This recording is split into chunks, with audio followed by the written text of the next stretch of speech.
Good morning, Your Honor. Joseph Altschul here on behalf of the appellants, the plaintiffs' purchasers below. I'd respectfully like to reserve 3 minutes for rebuttal.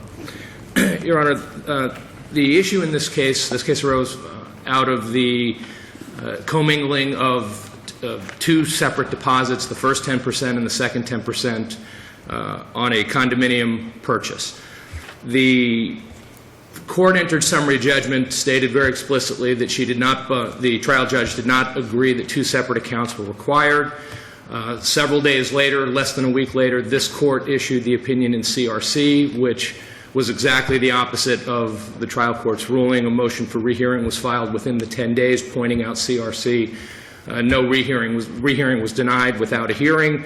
Hence, we're here on appeal. On appeal, the appellant essentially... But what happened here was the initial deposit was made on March the 16th, and then when the second deposit, and it was placed actually in the wrong account, and then when the second deposit was made, and they made it into the correct account, they realized immediately that first deposit had been incorrectly placed in that deposit, in that account, and immediately moved it. That's what happened in this case. We don't dispute that. So the commingling was momentary. I don't know whether it was momentary. It was certainly... I mean, it didn't sit there for months. It wasn't used. Agreed. Funds weren't taken out. Agreed, absolutely. It affected no rights of anybody. I agree that there was not prejudice to the purchaser as a result, and what I would point to is, again, this court's opinion in CRC, which adopted the AA opinion. Well, does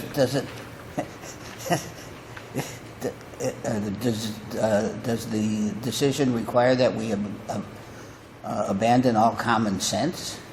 No, Isn't there such a thing as de minimis? not under this statute. If you write the wrong account number on the deposit slip and put the money into the wrong account and then immediately take it out, you're liable under the statute? Is that what you say? What I'm saying, Your Honor, is the court held, this court, if I may just... Is that what you're saying? Yes, Your Honor, that's what I'm saying. It's a strict liability standard. This court adopted the AA opinion, which said the Florida legislature enacted a strict liability. The Florida legislature required, or so we said, two separate accounts.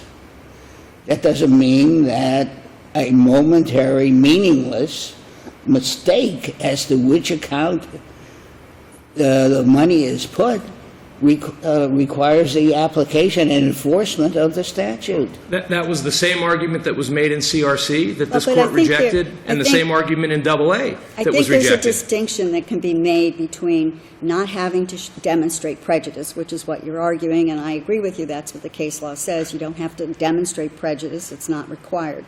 But isn't there a difference between not having to demonstrate prejudice and something that was a clerical error for one day? That, I mean, we're not even going to a prejudice prong. We're talking about something that's a clerical error, essentially, that was corrected within one day of the commingling. We don't dispute that the correction happened quickly. You know, our position is the law says it's a strict liability statute. The legislature said it's strict liability and the deposits are to be separated and not commingled. The AA court made that clear in rejecting the no harm, no foul argument. This court rejected that exact argument. The facts were decidedly different in that case. Granted, there was a longer period of time. What overarching case has to do with, do rely upon to say that a momentary mistake in complying with the terms of the statute, unlike the case upon which you rely, in which there was a mistake in not following the statute. It was an error of law. What case says that strict liability for clerical inadvertent mistakes? We set aside clerical mistakes in final judgments under the rule. We have to. The AA court, you're asking for the case. I'm trying to answer your question with the case. The AA court said the legislature made the statute a strict liability. I acknowledge the AA court did not say momentary, did not say clerical. There's not a case there that says that. Well, down to this statute, but there must be some case that, as to some statute, that says a momentary, even a momentary, inadvertent, meaningless mistake in complying with the statute requires its enforcement on any statute. Then I guess it's not a strict liability statute, which is how it's been interpreted. Is there any case on any statute that you can rely upon which says that an inadvertent error nonetheless requires strictly its enforcement?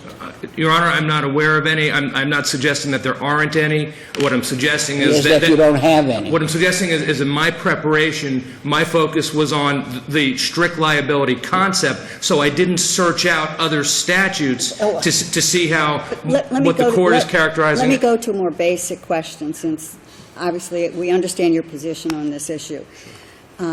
Let's go to the agreement itself. And I'd like you to answer the question as to whether or not you would even be able to assert this right based upon paragraph 10 of the agreement addressing defaults, which essentially holds that if you default and the seller cancels the agreement, then all of the buyer's rights under the agreement are thereby terminated. So tell me what's your best argument against that paragraph of the agreement. Sure, Judge. With respect to whether there was a breach of contract by the buyer, what the CRC court held was that the rights vested at the time that the money was commingled. And then I cite two cases in my brief. One is the Chicago title case that says when you have vested rights, and the CRC case said this as well, and when it was dealing with the application of the 2010 amendment and whether it could apply retroactively, the CRC court said it was a vested right that vested at the time that the money was deposited, that the money was commingled. So we have CRC, we have... But this has to do with the effect of a contract that you entered into, your client entered into with the other side.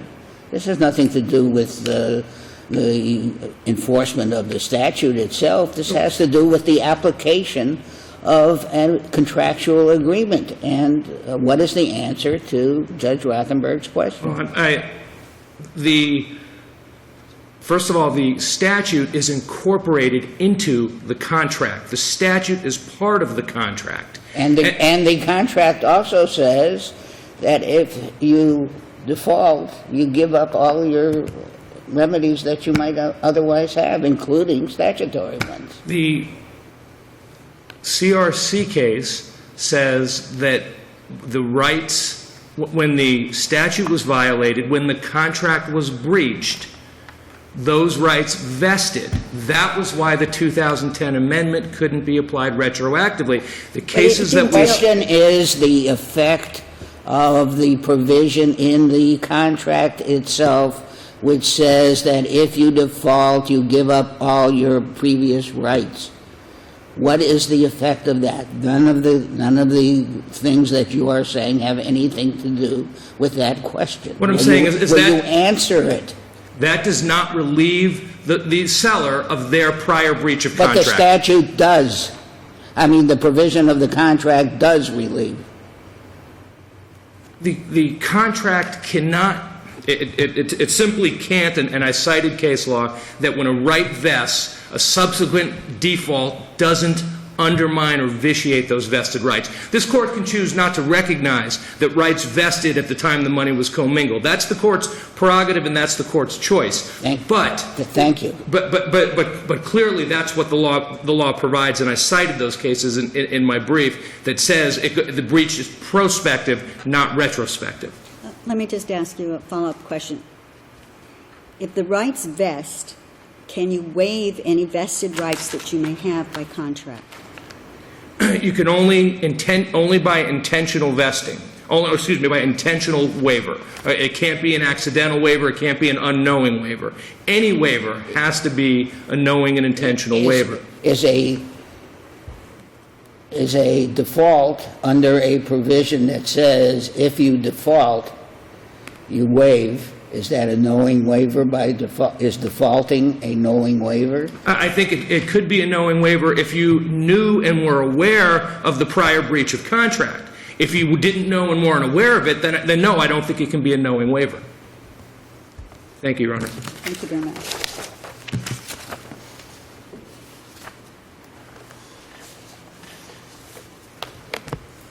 May it please the Court, Nancy Copperthwaite of Ackerman Center Fit on behalf of the appellee, Leviev Boymelgreen Marquis developers. We have cited 3 grounds, Your Honors, for upholding the summary judgment in this case. One ground is the running of the statute of limitations. The second ground, as Judge Rothenberg asked about and Judge Schwartz asked about, is the fact that the contract was terminated before the plaintiff sought to rescind. And the final ground, which you've also discussed, is the fact that this is distinguishable from the CRC case because of the fact that it was a momentary and accidental overlap that was immediately corrected. The issue about the statute of limitations, which is why I didn't ask about it, doesn't appear to have any controlling authority on the issue. You know, you basically cited 2 county court cases. It has not. Or there are decisions from the federal cases, circuit court, but not really anything that's come from a district court of appeal or the Florida Supreme Court, correct? No. Well, Your Honor, these cases are all sort of percolating up. You know, As this to is when sort of a the new cause of action accrues. area, right, that the plaintiffs have been coming up with arguments on this. Sure. So it's fairly new. But there is Judge King's case does address that. Now, he doesn't really analyze it. He accepts the developer's argument. He says, I will accept it, but it's a relation back case. A lot of these cases involving the statute of limitations arise. Well, we don't have to get to that. That's the fallback. Right. You certainly, if you accept our argument on any one of the 3, then you should. You've made all those arguments. Sir? If you'd like, you may have a seat at council table. Okay. Might be less disruptive. Okay. So if you accept our argument on any one of the 3, And you made all those arguments extensively and we did. cozy. We made all those arguments extensively. But I just wanted to point out that one of the reasons why our case, a couple distinguishing things, and I want to just clarify one thing that my opponent said, is he said that in the CRC case and also in an AA case that you were talking about longer periods of time, there's a very big distinction. That's not exactly just the distinction. The distinction is we had 2 accounts. There were not 2 accounts. So there was not even an attempt to comply with the statute. Clearly, They were commingled, and that's what it doesn't matter how many accounts you have. The issue is whether you've commingled the money, and in this case it was commingled inadvertently for a day. right, but we always had the 2 accounts, whereas in those cases, there was never even an attempt to say we're going to have 2 accounts. The parties in that case interpreted the statute differently. They interpreted the statute. They interpreted it as according the legislature to the did. amendment, right?